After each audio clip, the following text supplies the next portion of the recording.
መደንየቱን ኩሉሃ ቢኢጅማዕህም ወየትና 10 አያ 12 አንቀጾችን ያካተተች ስትሆን መዲና የወረደች ምዕራፍ ናት። ሱረቱ ኒሳ አልቁስራ ወይ ሱግራ በሌላ አባባል ደግሞ መለስተኛዋ ሱረቱ ኒሳ በመባልም ትታወቃለች።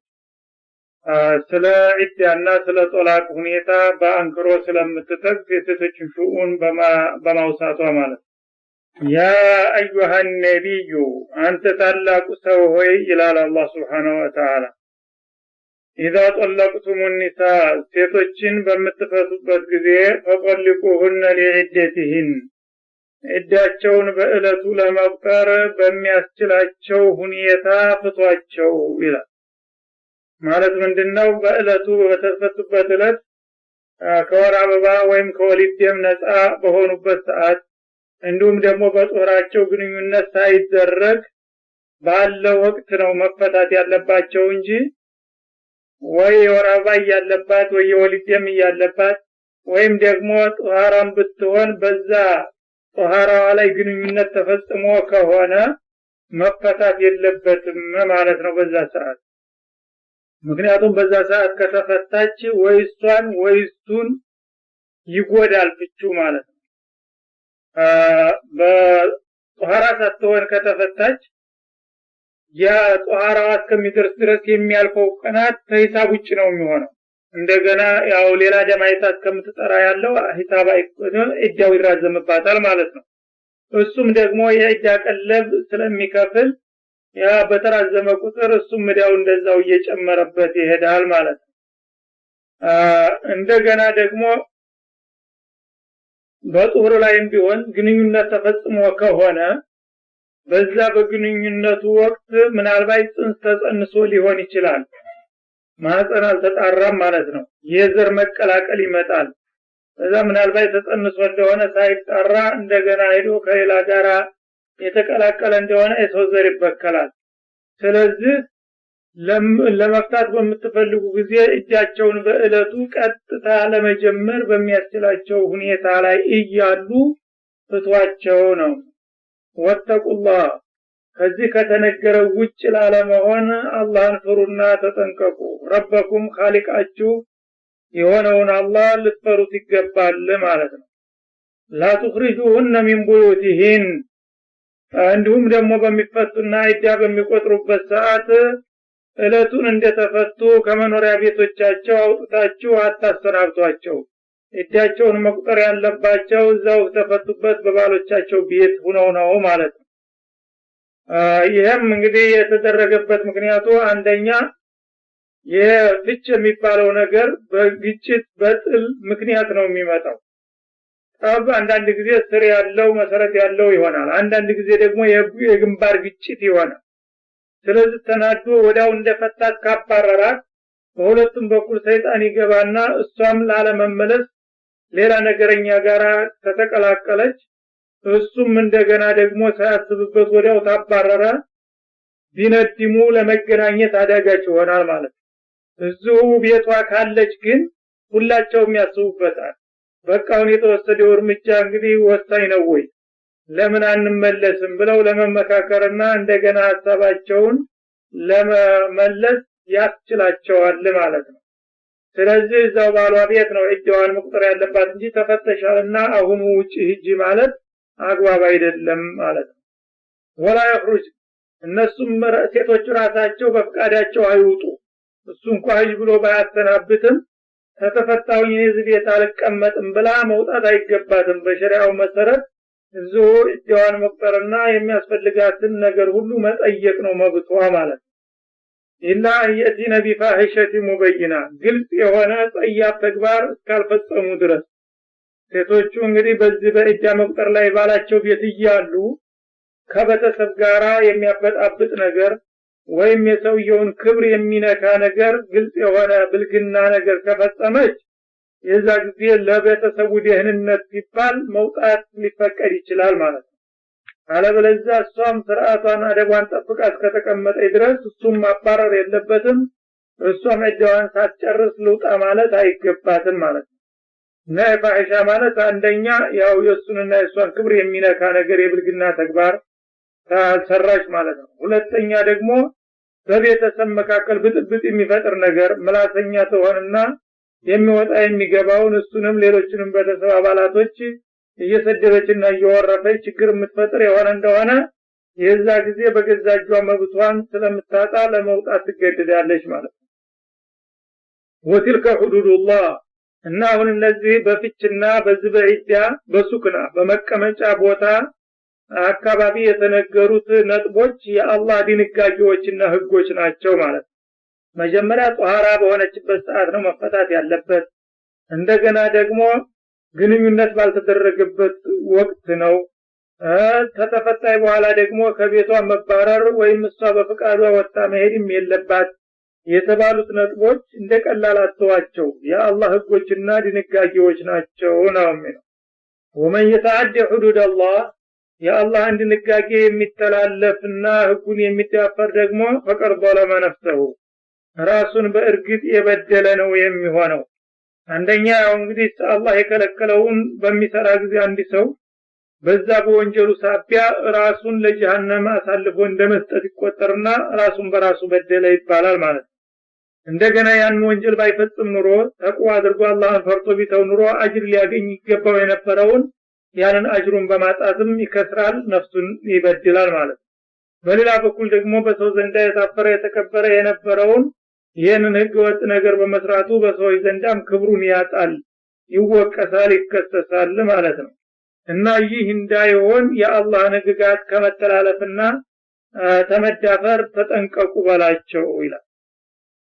لا تدري لعل الله يحدث بعد ذلك امرا እና ፍቹ በዚህ መልክ ነው ስርዓቱ መከናወን ያለበት በምንበት ጊዜ ወደፊት አላህ Subhanahu Wa Ta'ala በሁላችሁም ስሜት የሚያሳድረውን ነገር አታውቁምና ነው።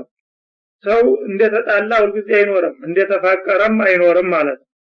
ዛሬ ምናልባት በአንድ ነገር ተጋጭታችሁና ተጣልታችሁ ፍቺ ቢከሰት ወዲያውኑ ደግሞ በፍቹ ላይ ተደራቢ አላስፈላጊ እርምጃዎች የተወሰዱ እንደሆነ ኋላ ለመመለስና ለመታረቅ አዳጋች ይሆናል ማለት።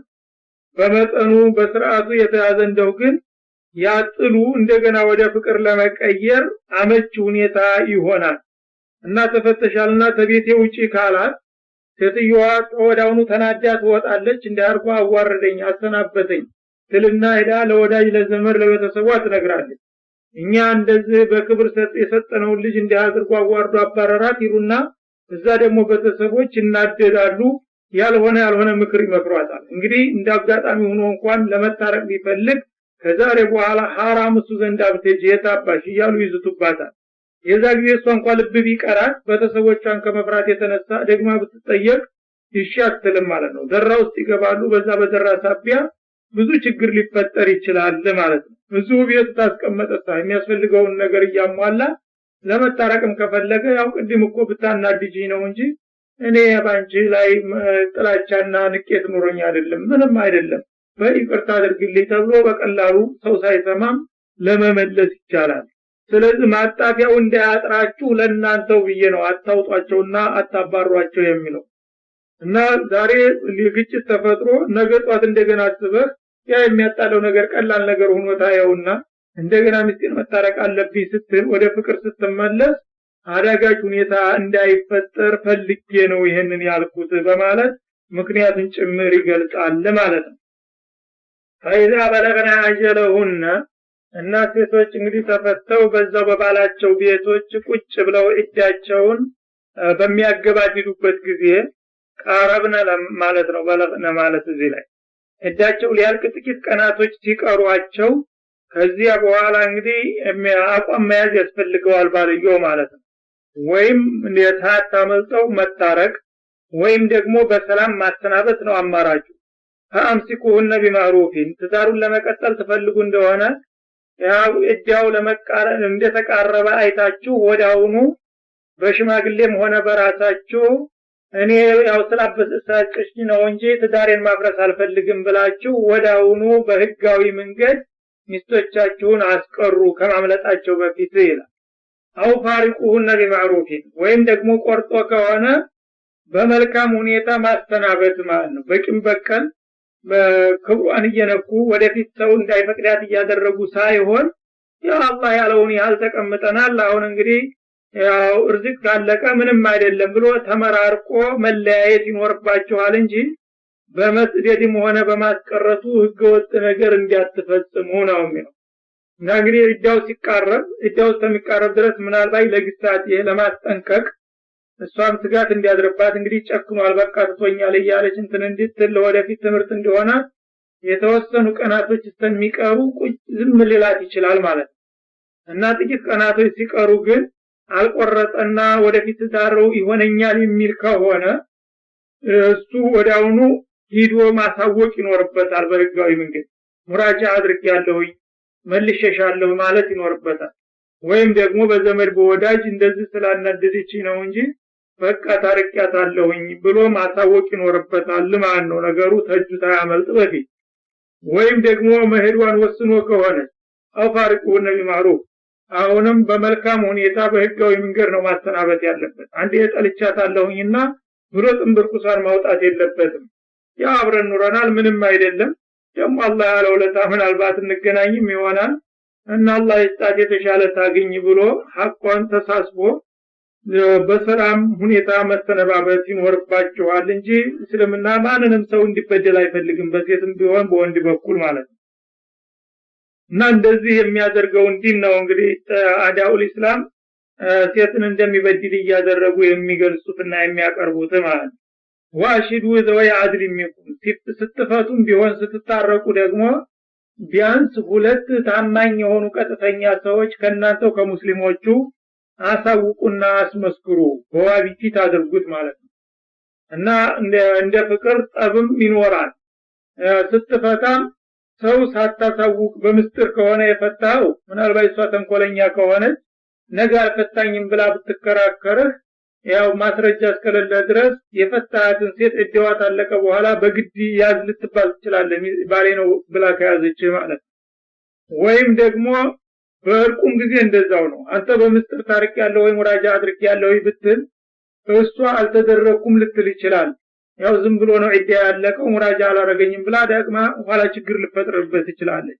ለሁለታቸውም አስተማማኝ እንዲሆን በፍቹም ጊዜ ቢሆን በእርቁ ጊዜ ቢያንስ ሁለት ታማኝ የሆኑ ሙእሚን ሰዎች ማወቅ ይኖርባቸዋል። በሰው ፊት የተሰራ ነገር ለወደፊት አስተማማኝ ይሆናልና መከዳዳት እንዳይመጣ ማለት ነው። እና ምስክር ማድረጉ ዋጅብ ነው ሱና በሚል የተለያየ ሐሳብ አላቸው ዑለሞቹ። አንዳንዶቹ ሱና ነው ይላሉ፣ አንዳንዶቹ ዋጅብ ነው ይላሉ። እና ይሄ አላህ Subhanahu Wa Ta'ala ትኩረት ሰጥቶ የሚናገረው ነገር ቀላል ነገር ሊሆን ስለማይችል ዋጅብ ነው የሚለው የተሻለ ነው። ምክንያቱም ወደፊት ችግር እንዳይፈጠር ነው። አላህ ችግር የሚያስከትልን ነገር አስቀድሞ መዝጋት ዋጅብ ነው መሆኑን ነው የሚያሳየው ማለት ነው። ወአቂሙ ሸሃደተ ሊላህ እና ደግሞ ምስክር የተደረጋችሁት ክፍሎች በፍችም ጊዜ ቢሆን በእርቅ ጊዜ የምስክርነት ቃሉን ለአላህ ብላችሁ ቀጥ አድርጋችሁ ሳታዛንፉ አድርሱ እንጂ በጥቅም በዘመድ በወዳጅ እየተደለላችሁ የምስክር ቃላችሁን እንዳታዛቡ ይላቸዋል። ምስክሮችን ደግሞ ስትፈታም የሰማው ሰው ካለ ኋላ አልተፈታውም ብላ ብትከራከር አይ እኔ ሰምቻለሁ ተፈተሻል ብሎ መናገር መቻል አለበት። ሷን ፈርቶ ወይም አዝኖላት የአላህን ምስክር ቃል ማዛባት አይገባም ማለት ነው። ሳይታረቃት ደግሞ ታርቆኛል ብትልም እንደዛው የምታውቀውን ነገር መናገር አለበት። ታርቋት ደግሞ እሱ እንደገና ከርቶ አልታረኩም ቢልም እሱን እጠቅማለሁ ብለ ወይም ፈርተህ ማዛባት የለብህም። የምታውቀውን እቅጩን መናገር ይኖርብሃል። ከሚፈራው ሁሉ ይበልጥ የምፈራው እኔ ነኝና ነው የሚለው።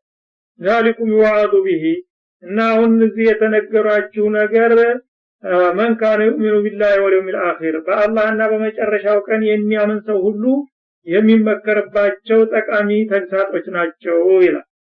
እንግዲህ አሁን እንደዚህ በቀላሉ የምነግራችሁ ነገሮች እናንተ እንደቀላል ነጥብ ተወስዷቸው ይሆናል። ግን ሙእሚን የሆነ ሰው ከሞት በኋላ ተነስቼ ጌታ ፊት ቀርባለሁኝ የሚል ሙእሚን ሁሉ ሊመከርባቸው የሚገቡ ቁም ነገሮችና መመሪያዎች ናቸው እንጂ በቀጥታ እንደቀላል ነገር በችላታ የሚታለፉ አይደሉም ማለት ነው። ወመን ይተቂላህ ለማንኛውም አላህን የሚፈራና የሚጠነቀቅ ሰው የጃለው መخرጃ ከማንኛውም ችግር መዋጫና መገላገያ መንገድ ያደርግለታል ነው የሚለው። እና እንግዲህ በዚህ በፍች አካባቢ ግጭት ስለሆነ ብዙ ጊዜ ሰዎች ንዴትና ብስጭት ስለሚያጋጥማቸው በሴቶችም በኩል በሆነ በወንዶች በኩል አላህን መፍራት ትቶ በቀል የመወጣት ሁኔታ አለ አተካራ የመፍጠር እና ደጋግሞ መይተቂላህ ይላል። አላህን የሚፈራ ሰው እንደዚህ ያገኛል እያለ በወዕድና በወዒድ ይናገራል ማለት ነው። ሰው በሚናደድበት ጊዜ ራሱን መቆጣጠር ስለማይችል ደካማ ስለሆነ ራሱን ማሸነፉን እንጂ በዛ በሚያሸንፍበት ይዘትና ሂደት ውስጥ አላህ የሚያስቀይመውን ነገር መስራት አለመስራቱን ስለሚዘነጋ ያንዳይሆን ሁሉ ጊዜ አላህን ፍሩ ይላል በዚህ አካባቢ ማለት ነው። አላህን የፈራ ሰው ደግሞ አሁን በገባበት ሁኔታም ቢሆን በሌላ አጋጣሚ ከመጥፎ ነገር ሁሉ ማምለጫና መደበቂያ ያገኛል።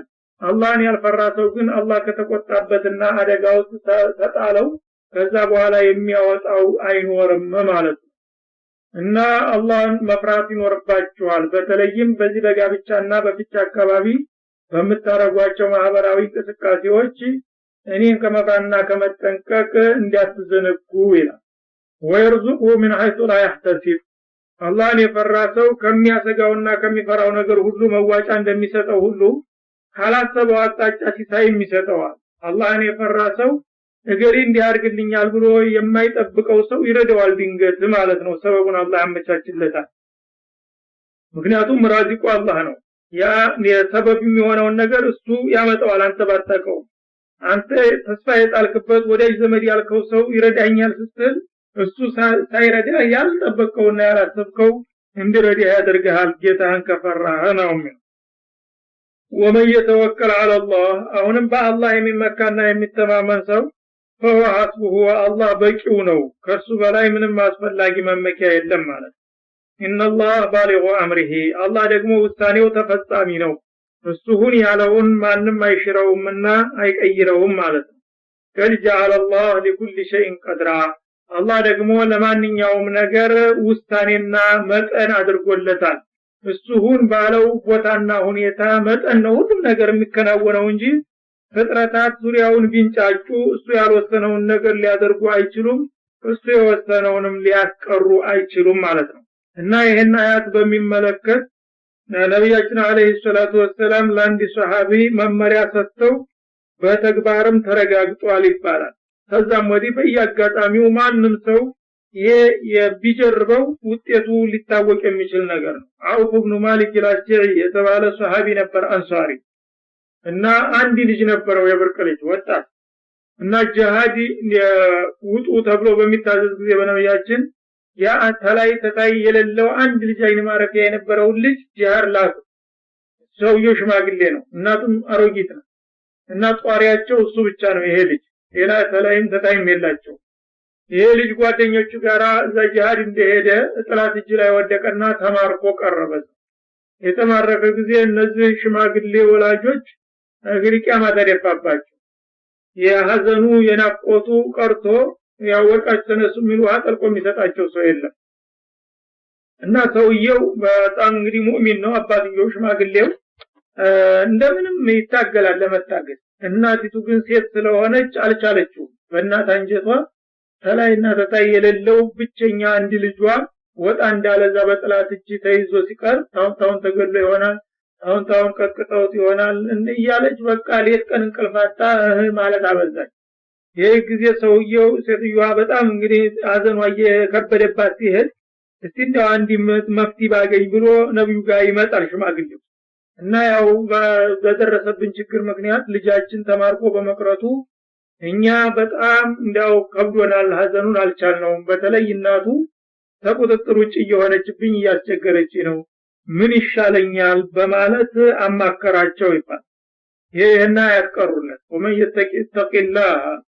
ወመን የተቂላህ يجعل له مخرجا ويرزقه من حيث لا يحتسب አላህን የፈራ ሰው ካጋጠመው ችግር ሁሉ መዋጫ መፍትሄ ይሰጠዋል፣ ካላሰበው ማጣጫ ሲሳውን ይለግሰዋል ብለው መከሩ። እና አሁንም ምህደት ሴትዮዋን አላህን ፍሪ ብለህ ምከራት። ከዛ አላህን ፈርታችሁ ሶብር አድርጋችሁ لا حول ولا قوة إلا بالله የሚለውን ቃል ዚክር አብዙ። ይሄንን ሌትም ቀንም ደጋግማችሁ ይሄን እንደዜማ ተጠቀሙ በማለት መመሪያ ሰጧቸው ይባላል። እና ሰውየው ሄደና ሙእሚን ነው ያው ነብያችን አለይሂ ሰላም እንደዚህ ብለው መክረውናል ላ ሐውለ ወላ ቁወተ ኢላ ቢላህ ያላችሁ ሶብር አድርጉ ብለውናል ብሎ ነገራቸው። ለባለቤቱ ነገራት። እሷም ተቀበለች በጸጋ የነብዩን መመሪያ። ሁለታቸውም ላ ሐውለ ወላ ቁወተ ኢላ ቢላህ እያሉ ጥቂት አርገው ሐዘናቸውን ለመቋቋም ሲሞክሩ ወዳውኑ እንደተባለው መፈረጃ መጣላቸው ይባላል። እና ልጃቸው በጥላት እጅ እንዳለ ጥላቶቹ ድንገት እንደተኙ እንደዘነጉ ማሰሪያው ተፈቶለታል። እንግዲህ ያው ለምዷል ምንም አይሄድም ተብሎ እዛ ሌሊት ነው ጸጥ ብለው በልተው ጠጥተው ሰክረው ሊጠጡ ጊዜና ካፍሮች በያሉበት ይረፈረፋሉ። ይሄ ጎበዝ ልጅ ነው፣ ቆራጥ ሷሃቢ ነው፣ ወጣት ገና ስለሆነ ከብቶችን ፍየሎችን ምናምን እንዲጠብቅ ልከውታል። እና ያንን የሚጠብቀውን ንብረት በሙሉ ነርቶ ሌሊት አምልጦ ሌሊት መጣ መዲና ይባላል። ሌት ቀኑን ሲጓዝ ሌት ተደብቆ እሱ ሲጓዝ ያድራል በጨረቃ። ቀን ሲሆን ፈላጊ እንዳያገኘው ወደ ውርማ ያስገባና ከብቶቹ ፍየሎችን ተኝቶ ይውላል። እንደዛ እያለ ስንት ቀን መንገድ አቋርጦ 4000 ፍየል 100 ግመል ይዞ መዲና መጣ ይባላል የተማረከው ሰውዬ። እንግዲህ አንድ ጊዜ ሀጀተ መጀት እሱም በጤናው ሳይሞት እንደገና ደግሞ ልጁ የሚበቃ ንብረት ይዞላቸው መጣ ይባላል። የዕለት ጉርስ ያጡ ምስኪኖች ነበሩ ሰው እና ሌሊት እንደዚህ ቆፈቆፈ። ማን ሲሩን የልጃቸው ነው የኛ ልጅማ ጦረዶ ተማርኮ ቀርቶ የለም ወይ ሌባ ደግሞ ያለችውን ቤት ገብቶ ሊላቃቀም ነው ብለው ጨነቃል። አራባ የኔ ነኝ ይላል። ድምፁ ሲመስላቸው ከፈት ቢያረጉ አንድ ግቢውን አካባቢውን አጥለቅቆታል ይዞ የመጣው ፍየልና ግመል ይባላል። እና በዚህ መልኩ አላህ Subhanahu Wa Ta'ala ፈረጃቸው ይባላል። አሁንም እንግዲህ አላህን የፈራ ሰው በማንኛውም አጋጣሚ በዚህ አይነት ጌታ ቃል ገብቷል። ለነሱ ብቻ አይደለም፣ እነሱ ያው ምሳሌ ለመጥቀስ ያህል እንጂ ከዛም ወዲህ ብዙ ሰዎች የተጨነቁ ሁሉ ሲፈረጁ ይታያል ተቀየች የሆኑ እንደሆነ ማለት ነው። ወላሂ የኢስና ሚን አልማሂድ ሚን ኒሳኢኩም ከናንተ ከሙእሚኖች ሴቶች የወር አበባ ከማየት የተቋረጡ የሆኑ ሴቶች ይላል። እና እንግዲህ ሴቶች እጃቸውን ለመቁጠር በወር አበባ ነው የተመደበላቸው ተብሏል። ስለዚህ እድሜያቸው እየገፋ ከ50 ዓመት በሚሆንበት ጊዜ ይሄ ደሙ ይቋረጣል። እነዛ ደማቸው የተቋረጠባቸው ሴቶች በምንድን ነው የሚቆጥሩት የሚል ጥያቄ ካነሳችሁና ጥርጣሬ ከተሰማችሁ ነው የሚለው እዛኛው ሱረቱ ኒሳ ረጅሟ ላይ ወይም አልበቀራ ላይ ማለት ነው። አልበቀራ ላይ ወልሙጠለቃቱ የተረበሱነ ቢአንፉሲሂነ ሰላሰተ ቁሩእ ይላል። የተፈቱ ሴቶች በራሳቸው ፍቃድ 3 ደም እስከሚያልፋቸው ድረስ መጠበቅ አለባቸው ብሎ ነበር። እነዚህ እንግዲህ ደም የሚያውት ናቸው። ህፃንም ያልሆኑት አሮጊትም ያልሆኑት በመካከለኛ እድሜ ያሉ ሴቶች ከተፈቱበት ዕለት ጀምረው አንድ ጊዜ ደም ያያሉ፣ እንደገና ይቆያሉ፣ ደሞ ሌላ ደሞ ያለ 3 ደም ካሳለፉ በኋላ እጃቸው አለቀ ይባላል። እና የማህፀናቸው ያልጸነሰ መሆኑን ያረጋግጣል ማለት ነው። ብዙ ጊዜ የጸነሱ ሴቶች ያው ደም አያውምና እነዚህ እንግዲህ ደም ያለባቸው ናቸው። ደም የሌለባቸውስ ከማቁረጥ የተነሳ ወይም ደግሞ ገና ያልደረሱ ህፃኖች ሆነው ወይም ደግሞ በበሽታ ምክንያት ደም ሊቋረጥና ሊደናቀፍ ይችላል። እነዛስ እንዴት ነው የሚል ጥርጣሬና ጥያቄ ካነሳችሁ የሱ መልሱ ነው የሚለው ፈኢደቱነ 3 አሽሁር። እነዚህ ደም የሌለባቸው ሴቶች 3 ወራቶች ናቸው እዳ የሚቆጥሯቸው።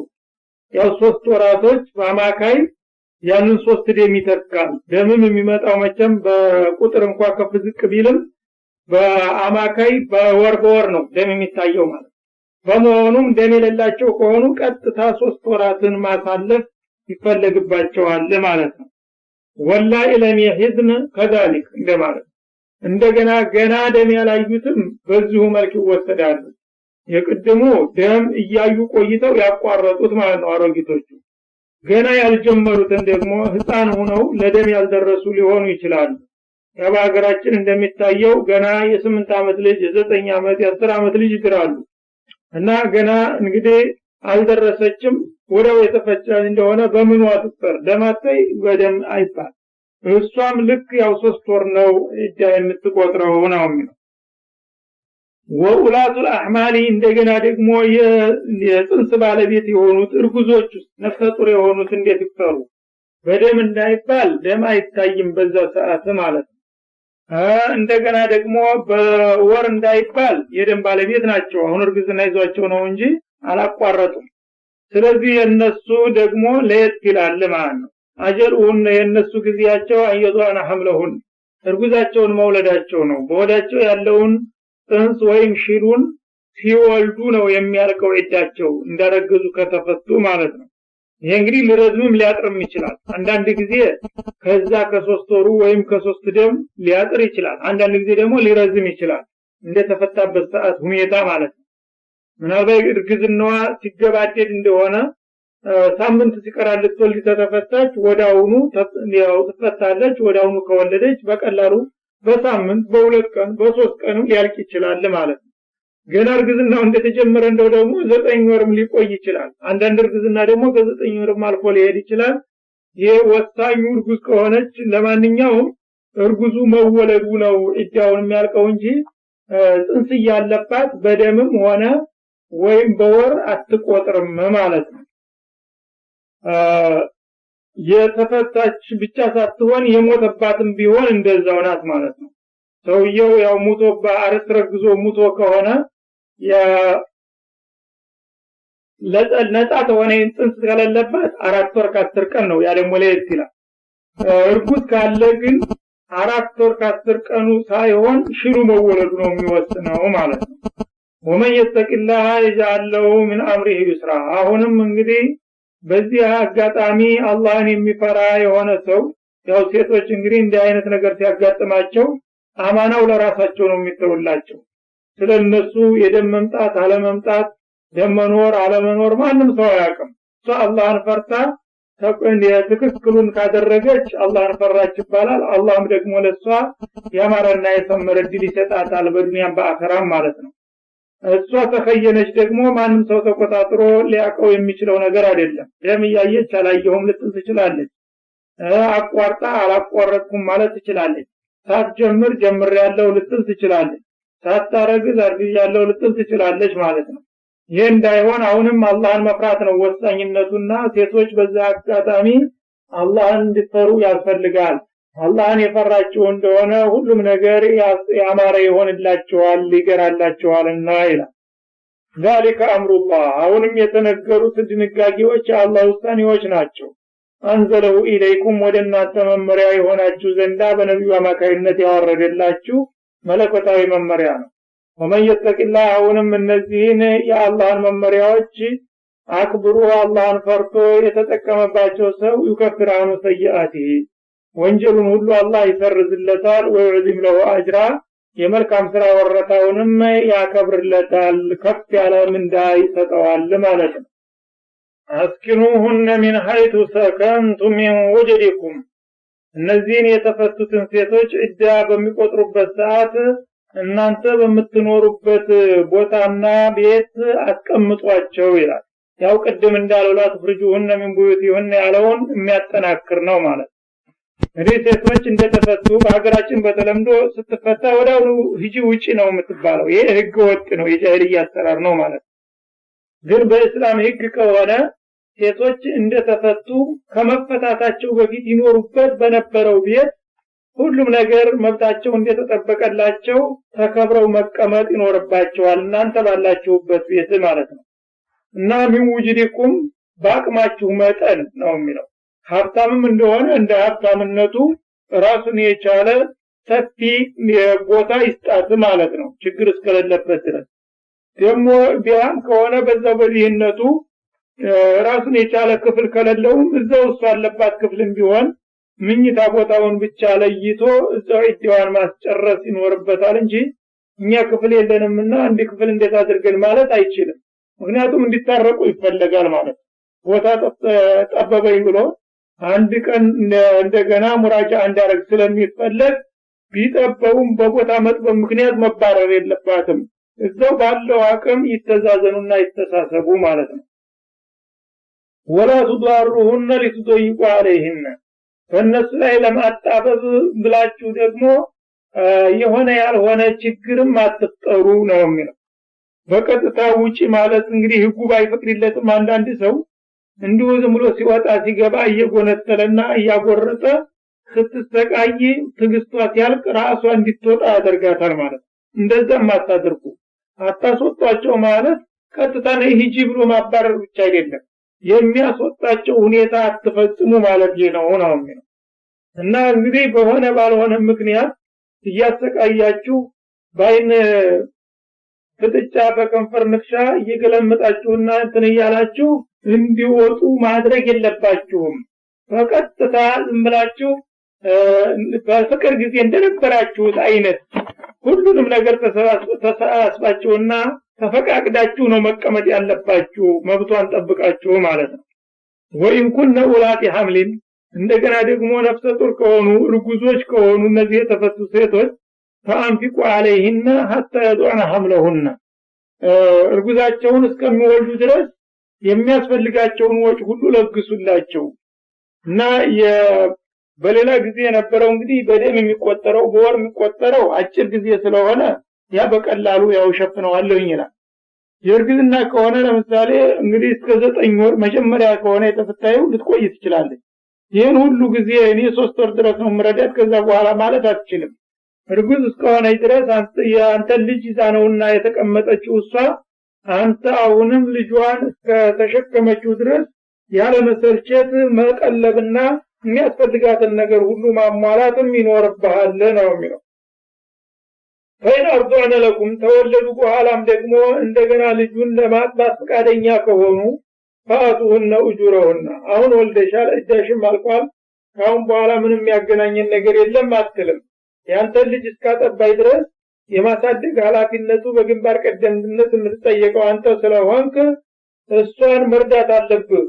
የልጁን ባጠባችና በያዘችልህ ቁጥር የሚያስፈልጋትን ነገር አንተ ታሟላላታለህ፣ የወረሰውን ትከፍላለህ ማለት ነው። ወተምሩ በይነኩም ቢማዕሩፍ ይህንን ስሙን ደግሞ በመካከላችሁ በመተሳሰብ መመካከር አለባችሁ።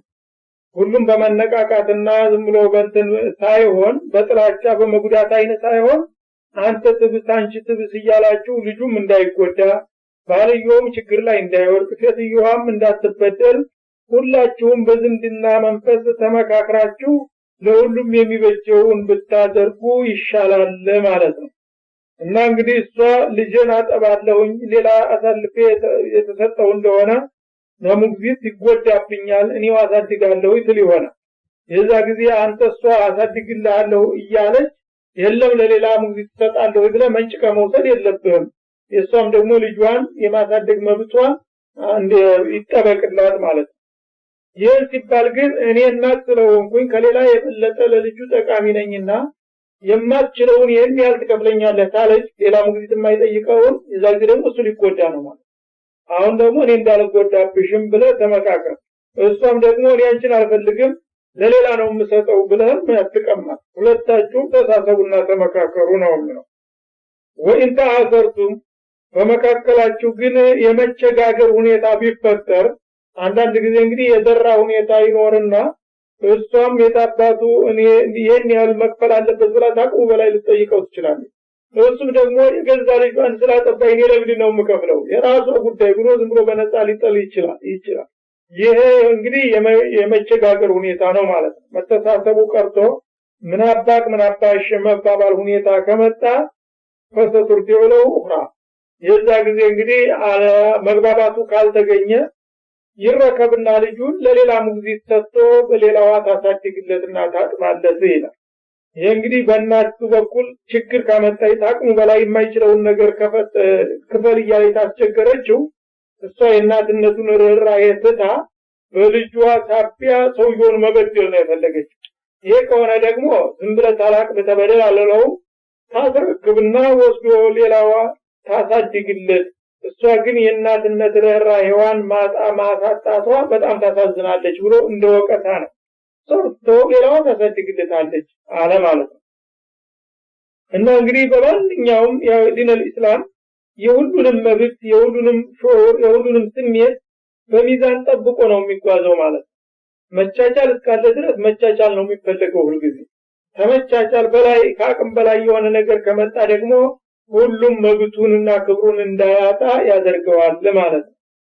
ሊዩንፊቅ ዙ ሰዓት ሚን ሰዓቲሂ የሀብት ባለቤት ወይም የጸጋ ባለቤት የሆነ ሰው በባለቤቱ የአቅሙ የሚመጥነውን ይለግስ። ያው እንግዲህ እዳ የምትቆጥረውን ብትሆን ልጅ የምታሳድገውን ብትሆን ሀብታም ተሆንክ እንደ ሀብታምነትህ እርዳት ባለህ አቅም ማለት ነው። እንደ ድሆቹ ሴቶች አይደለም። ያው ሰውየው ትንሽ ነገር ሰጥቶ ሊበቃው ይችላል አቅም የለውምና፣ አንተ ግን ሀብታም ተሆንክ እገሌም ለሚስቱ እታቀለው የሚሰጠው 3 ቁና ነው እኔም 3 ቁና ሰጣለሁ ያንዳትል እንደ ደረጃ አንተ ከፍ አድርገህ ቤቷም የተሻሻለ ቤት ተከራይተህላት የራስህን ቤት ካለ ትርፍ ቤት ቪላ ቤት ሰጥተሃት መኪናም ካስፈለገ ሁሉን ነገር አሟልተህላት ሁሉን ነገር በደረጃ ነው መስጠት ያለብህ። ወመን ቁዲራ አለይሂ ሪዝቁ ሲሳው የጠበበበት ደግሞ ከሆነ ያው ምስኪን ከሆነ ሰውየው አቅሙ ውስን ከሆነሳ ፈሪንጅት ቢማአላህ ከዛ አላህ ከሰጠው ባለችው አቅሙ ያውጣ።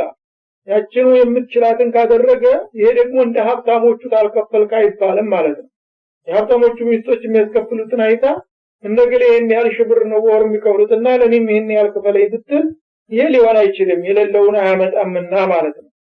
ሲኖርም እንደ ደረጃ ስጣት አስደስታት፣ ስታጣም ደግሞ ማጣትህን ትወቅልህና በአቅም መጠን ትጠይቅ ማለት ነው። አሁን لا يكلف الله نفسا الا ما اتاها አላህ ማንኛውንም ነፍስ አስገድዳትም በሰጣት መጠን እንጂ አላህ ያልሰጠውን ሀብቱ እንደሌለ እያወቀ ለሚስት ይሄን ያህል ሽብር ታልከፈልክ ብሎ አላህ አይቆጣበትምና ይጠይቀው ማለት ነው። እያለ ተለገመ ግን ይጠይቀዋል።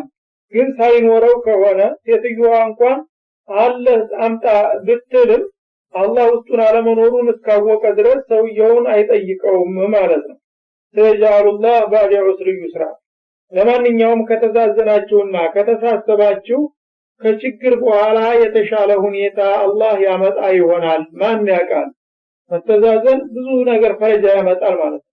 ባላችሁ አቅም እኔ አንተ ትብስ አንቺ ትብስ ከተባባላችሁ ደግሞ እኔ በረካ አረገውና ከሁላችሁም ባላሰባችሁት መልክ የሚጠቅማችሁን ነገር አመጣላችሁ ይሆናልና በዚህ መልክ ነው መፈቃቀድ ያለባችሁ በላቸው ይላል።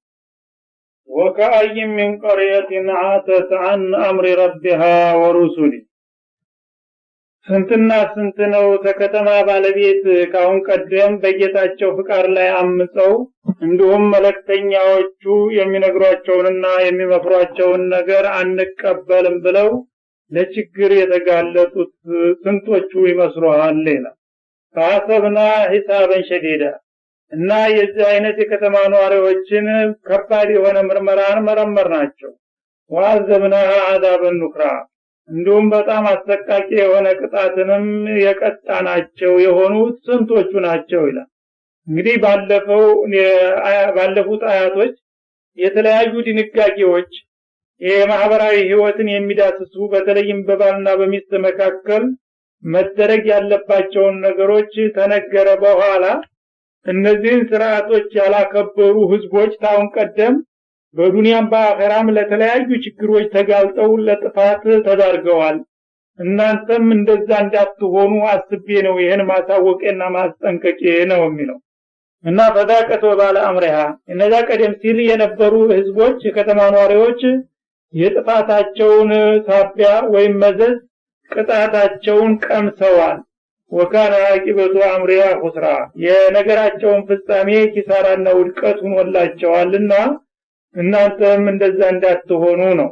አደላሁ ለሁም አዛበን ሸዲዳ በዱንያ ብቻ ለተለያዩ ውድቀትና ውርደት መጋለጣቸው ብቻ ሳይሆን አላህ Subhanahu Wa Ta'ala በመጪው ዓለም በአኺራ በጣም ከባድና አንገብጋቢ የሆነ ቅጣት አዘጋጅቶላቸዋል። ፈተቁላህ ያ ኡሊል አልባብ እና እናንተም የነሱን ጥፋት እንዲያትደግሙ የአቅል ባለቤቶች እስከሆናችሁ ድረስ የአእምሮ ባለቤቶች ሁሉ አላህን ፍሩና ተጠንቀቁ። الذين آمنوا እናንተ ያመናችሁ በአላህ አንድነትና መብቱ ያመናችሁ የሆናችሁ የትክክለኛ አእምሮ ባለቤቶች ሁሉ አላህን ፍሩ። قد أنزل الله إليكم ذكرا ለናንተ ጠቃሚ የሆነ ግሳጤና መመሪያ አላህ አውርዶላችኋልና በመመሪያው መሰረት ቀጥ ብላችሁ ተጓዙ በላቸው። እና አሁንም እንግዲህ ደጋግሞ የሚያስጠነቅቀው ነገር ቢኖር ሰው ከጓደኛው ስተት መማር ይጠቅመዋልና ካሁን ቀደም የተለያዩ ነብያቶች ተከታዮች የነበሩ ህዝቦች አላህ የሚሰጣቸውን የሸሪዓ ህግና መመሪያ ባለማክበራቸው የተለያዩ ውድቀትና ውርደት አጋጥሟቸዋል። አሁንም እናንተ የነዛን ስተት ደግማችሁ ለተመሳሳይ ችግር እንዳትጋለጡብኝ በማሰብ ነው እንደዚህ የምነግራችሁና የምመክራችሁ በል ነው የሚለው። እና አላህ ለእናንተ ጠቃሚ የሆነ መመሪያና መመከሪያ አውርዶላችኋል ይህን ቁርአን። ረሱለን እንደገና ወባዓተ ለኩም ረሱለን መልእክተኛም ልኮላችኋል ለቀደምቶቹ ህዝቦች እንደላከ ሁሉ።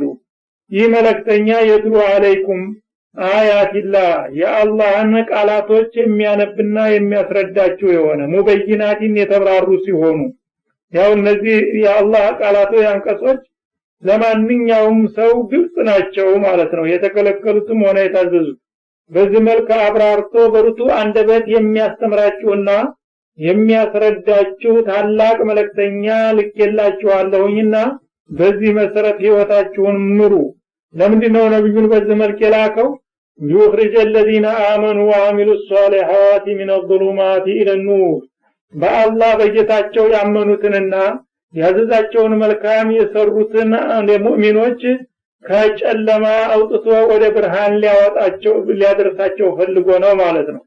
እና ከኩፍር እንዲሁም ከሽርክ ከኒፋቅ ከመሃይምነትና ከድንቁርና ከሥርዓት አልበኝነት ከብልግና ጨለማዎች አውጥቶ ወደ ዕውቀት ወደ እምነት ወደ ቁም ነገረኝነት ብርሃን ሊያዘልቃቸው ፈልጎ ነው ይሄንን ጸጋ ያለገሳቸው ማለት ነው። ወመን ዩሚን ቢላህ አሁንም በተነገረው መልክ በአላህ በጌታው ያመነና ወያዕመል ሷሊሃን እሱ የሚወደውን መልካምና ሰናይ የሰራ ይድخله جنات تجري من تحتها الانهار ከስሮቿ የተለያዩ ጅረቶች የሚፈሱባት የሆነች በህንጻዎችና በዛፎቿ ስር የተለያዩ የመጠጥና የውሃ አይነቶች የሚፈራረቁባት የሆነ አትክልታማ ደስታና ፍስሐ የተሞላባት የዘላለም ጀነትን ሊያስገባቸው ይፈልጋል ወዳጆቹን ማለት ነው። ኻሊዲነ ፊሃ አበዳ በዛ በጀነት ውስጥ ደግሞ ሲገቡ እንደ ዱንያ ጸጋ ለአንድ ሰሞን የተወሰኑ ወራትና አመታት ተደስተው በርጅና በሞት በኪሳራ የሚወገድ የሚያልቅ የሚደቅ ሳይሆን ለዘላለም ኗሪና ዘውታሪ ሆኖ ነው የሚገቡበት ማለት ነው። ቀድ አህሰነ አላሁ ለሁ ሪዝቃ እና ለዚህ ድል ያበቃውን ሙእሚን ሰው አላህ በእውነቱ ሲሳውን አሟልቶለታል አስተካክሎለታል። የጀነት ጸጋ ያው የማያልቅ ነውና ዘላለም ማለት ነው። እና እንግዲህ ከዚህ ከዱንያ ስተት በመታረምና በመቆጠባችሁ ከእለቱም ችግር ከመዳናችሁም ባሻገር በዘለቄታው ደግሞ የጀነትን ጸጋ እንድትወርሱ አስቤ ነው ይሄን ያደረኩላችሁና በዚህ መልኩ ወቁ በላቸው ይላል። الله الذي خلق 7 سماوات ومن الارض مثلهن الله ማለት ይሄንን የመሰለ መመሪያ ያወረደላችሁና ነብይም የላከላችሁ ማን መሰላችሁ? الذي خلق 7 سماوات ከበላያችሁ ያሉትን 7ቱን ሰማያቶች ያለምንም ረዳትና ተባባሪ ብቻውን በእውቀቱና በኃይሉ ያነጸና የፈጠረው ኃያል ጌታ ነው። ስለዚህ የዚህ ጌታ አምርና ፍቃድ እንደቀላል መታየት የለበትም ማለት ነው። ومن الارض مثلهن ከመሬትም እንደዛው በተመሳሳይ መልኩ ይፈጥሯል ማለት 7 ምድሮች አሉ ማለት ነው። የመሬት ሰባትነት ግን በይዘቱ ለየት ቢልም በቁጥሩ ተመሳሳይ ነው ማለት ነው። 7ቱ ሰማያት በሐዲስ እንደተነገረው ከዚህ ከምድራችን አንስቶ መጀመሪያው ሰማይ ድረስ ያለው እርቀትና ክፍተት እንደ ሜዳ ሆኖ በጉዞ ቢከድ 500 ዓመታት ያስጨርሳል ተብሏል። ያንዱ ሰማይ ድንዳኔ ደግሞ ውፍረቱ ራሱ እንደዛው 500 ከዛ ወደ ሁለተኛው ሰማይ ቀጥሎ ያለው ክፍተት እያለ በ500 ዓመታት ርቀት ተደርድረዋል ሰማያቶች ማለት ነው። ምድርም እንደዛው 7 ናቸው ተብሏል ምትለውና ተብሏል ግን በመሐከላቸው ይህን ያህል ክፍተት መኖሩ በግልጽ አልተነገረም ማለት ነው እና እንደሚባለው ምድር በመሐከሉ የተራራቀ ክፍተት እንደሌለው ነው ልክ እንደ ሽንኩርት ልብስ የተደራረበ ነው መርሐላ ይኖረዋል የመጀመሪያ ምድር የሚባለው የምድር ቅርፊት እንደሚባለው በሳይንስ የላይኛው ክፍል አለ የተወሰነ ርቀት በሚሄድበት ጊዜ እንደገና ደግሞ ሌላ ምድር ይመጣል በላው ላይ ይሄኛው ተጠምጥሞበት ያ ሲታለፍ ደግሞ እንደገና ሌላው እያለ 7 ደረጃ መራሂል አለው ማለት እንጂ በመሐከል ሌላ ዓለም ክፍት የሆነ እንደሰማው ማለት አይደለም ማለት ነው የተነዘሉ الامر بينهن እነዚህ በ7 ሰማያትና በ7 ምድሮች መካከል የአላህ የትእዛዝና ሥርዓት ይስተራጭባቸዋል አላህ ሰማይንም ሆነ ምድርን ፈጥሮ እንዲሁ ዝም ብሎ የረሳቸው አይደለም አንዳንድ ካፊሮች እንደሚመስላቸው ማለት በየለቱ በደቂቃ በሰኮንድ ሳይቀር በ7ቱም ሰማይ በምድርም ውስጥ ማንኛውንም ትእዛዙን ያስተራጫል ማለት ነው ይሄንን የሚነግራችሁ ለምንድነው ሊተዓለሙ አነላህ አላ ኩሊ ሸይን ቀዲር አላህ በማንኛውም ነገር ላይ ችሎታ የተሟላ መሆኑን እንድታውቁ ነው ወአነላህ ቀድ አሐጠ ቢኩሊ ሸይን ዒልማ አላህም ደግሞ በእውቀቱ ሁሉን ነገር የከበበና ያዳረሰ መሆኑንም እንድታውቁ